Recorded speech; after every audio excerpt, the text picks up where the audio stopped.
Upasuaji wa mwili wa Bernard Cheruiyot aliyefariki katika seli ya kituo cha polisi cha Keringet, kaunti ya Nakuru, umebainisha kuwa alipigwa hadi kufa wala sio kujigongesha ukutani kama walivyodai maafisa wa kituo hicho. Bernard Cheruiyot alikamatwa mwezi Machi tarehe 27 huku akidaiwa kufariki asubuhi ya Machi tarehe 29. Mike Chalo anaarifu zaidi.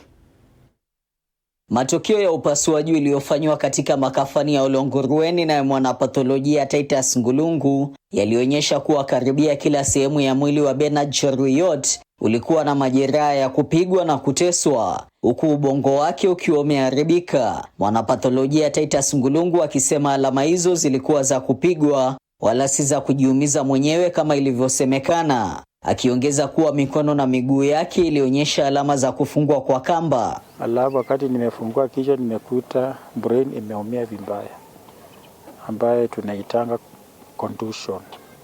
Alikuwa na subdural hematoma ama damu ilikuwa imenganda huko ndani ya ubongo. So that was the cause of death.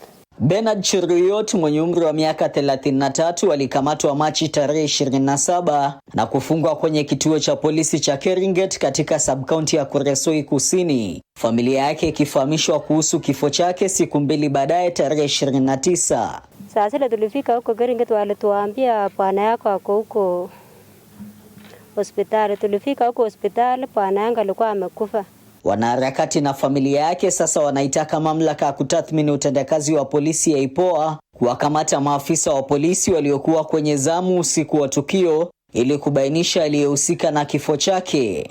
Ile kitu nataka kusema ni ya kwamba kufanya uchunguzi, isiwe hata hawa pengine ambao wanastakiwa ati ndio walimpiga, iwe ni cover up. Mike Chalo, TV47.